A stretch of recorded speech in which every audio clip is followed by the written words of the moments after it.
This deal drops just days after the most furious diplomatic row in NATO's 77-year history. Following President Trump's explosive comments claiming NATO allies stayed off the front lines in Afghanistan, the alliance is effectively paralyzed. World leaders aren't just angry, they are mobilizing. They aren't issuing a press release ban. They are executing a strategic ban. They are building a new economic circulatory system that bypasses Washington entirely. The narrative that NATO is broken isn't a prediction anymore. As of this morning, it is the operational reality. The United States is currently withdrawing from 66 international organizations. We have tariffs of 41% hitting our closest allies. And now the allies have hit back, not with war, but with ink. In this video, we are going deep. We will expose the exact terms of the EU-India deal signed today, the specific insults that caused the UK and Germany to turn their backs on the White House, and the terrifying economic reality of an isolated America in 2026.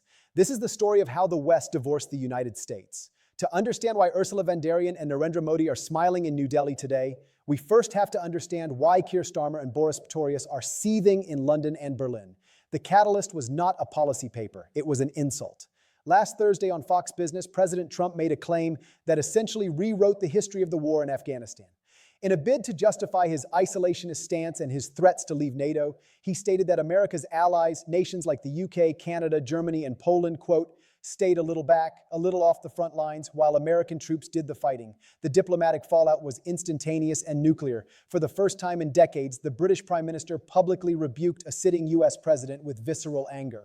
Sir Keir Starmer called the comments, frankly, appalling and insulting. Let's look at the data because the data is what triggered the fury.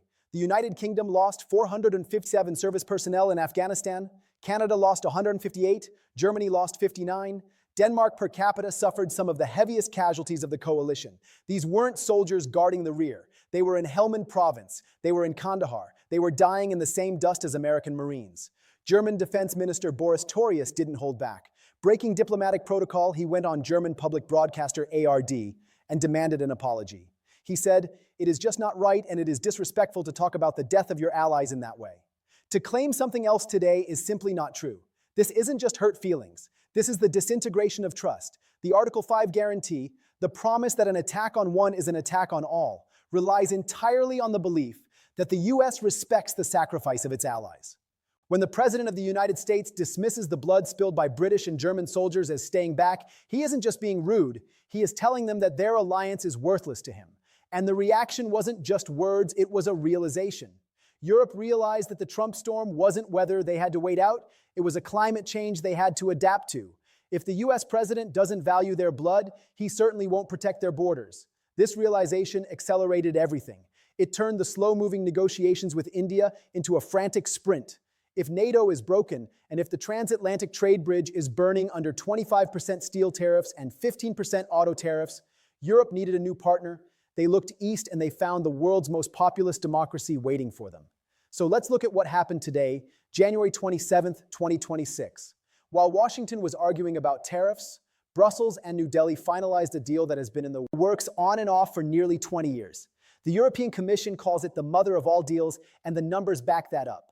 This is not a minor adjustment, this is a total economic integration of the Eurasian Rim, excluding the United States. Here's the breakdown of the authentic data released this morning. The agreement creates a free trade zone of over 2 billion people. It eliminates tariffs on 96% of EU goods entering India. This is unprecedented. India has historically been one of the most protectionist economies in the world. They don't just open their doors, but for Europe, they kicked them down. Let's talk about cars. For decades, if you wanted to sell a German BMW or an Italian Lamborghini in India, you faced a tariff of 110%. That is a prohibitive tax that made European cars impossible to sell at scale. Under this deal, that tariff drops to 10%. This is a gold rush for the German auto industry. Volkswagen, Mercedes, BMW, who are currently being squeezed by Trump's tariffs in the US market. They have effectively swapped the declining American consumer for the rising Indian middle class. It's not just cars, it's wine and spirits. Indian tariffs on wine were 150%. They are being slashed. Machinery tariffs of 44% gone. Chemicals tariffs of 22% gone. Pharmaceuticals gone. In return, India gets tariff-free access for 99% of its exports to the EU. Textiles, leather, jewelry, sectors that employ millions of Indians now have a direct tax-free pipeline to Paris, Berlin, and Rome. The timing is not a coincidence. Just as Indian exporters are facing Trump's new reciprocal tariffs of 25% to 40%, the European door swings wide open.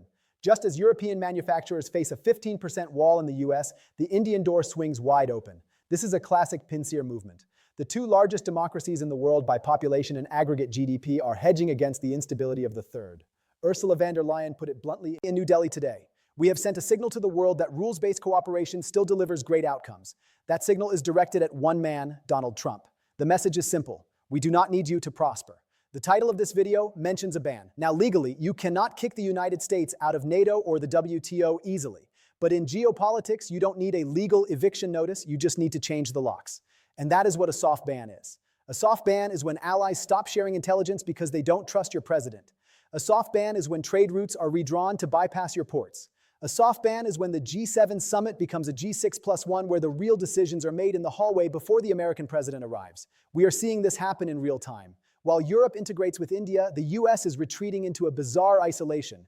President Trump has launched his Board of Peace, an alternative international forum that includes Vladimir Putin but excludes traditional Western allies. He has withdrawn the US from 66 international organizations in the last year alone, citing globalist agendas. The result? The world is moving on. Look at the strategic autonomy push in Europe. For years, strategic autonomy was a buzzword in Brussels. It meant Europe should be able to defend itself without America. It was a dream. Today, it is a survival strategy. The EU-India deal includes a massive chapter on defense and security. They aren't just trading wine and cars, they are discussing maritime security in the Indo-Pacific. They are discussing cybersecurity. They are discussing things they used to discuss with Washington. India, too, is pivoting. India was a key member of the Quad, US, India, Japan, Australia, designed to counter China.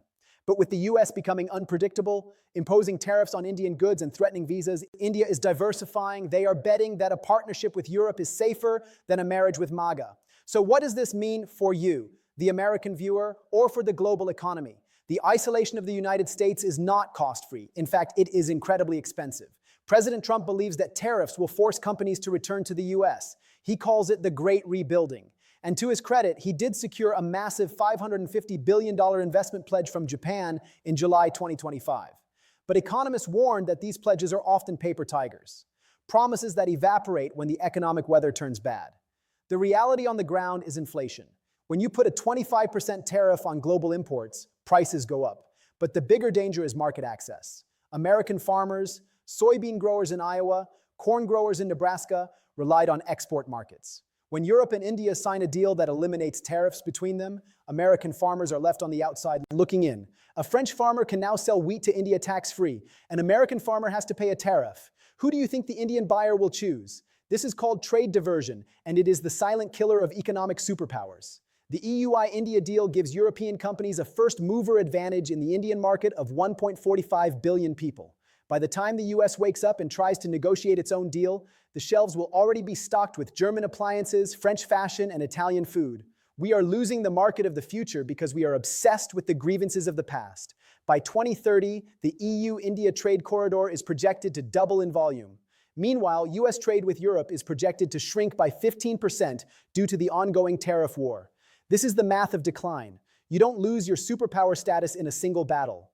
You lose it because everyone else starts doing business without you. And we cannot talk about this diplomatic breakdown without mentioning the absurd yet dangerous Greenland crisis. It sounds like a joke, but it is a major driver of the current NATO fracture.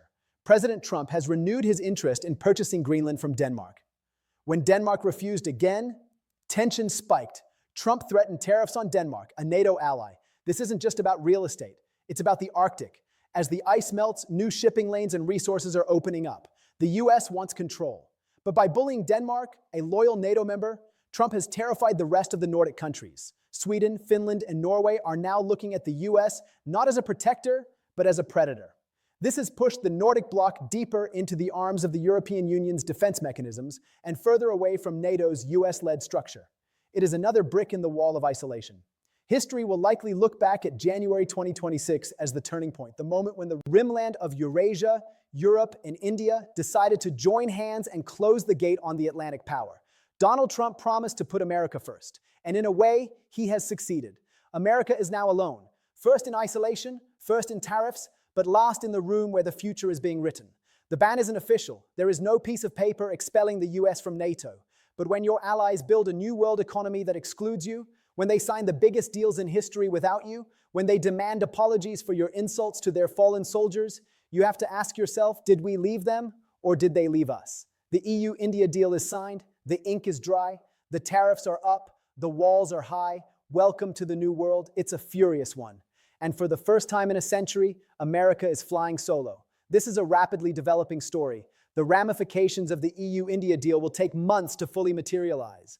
And the US response, likely more tariffs, is expected within days. If you want to stay ahead of the geopolitical curve, make sure you are subscribed. We are tracking the money, the treaties, and the silence between world leaders. What do you think? Is this soft ban the end of US hegemony? Or is Trump right to demand more from allies, even if it means burning bridges? Let us know in the comments below. Furious world leaders ban Trump from biggest alliance. NATO is broken.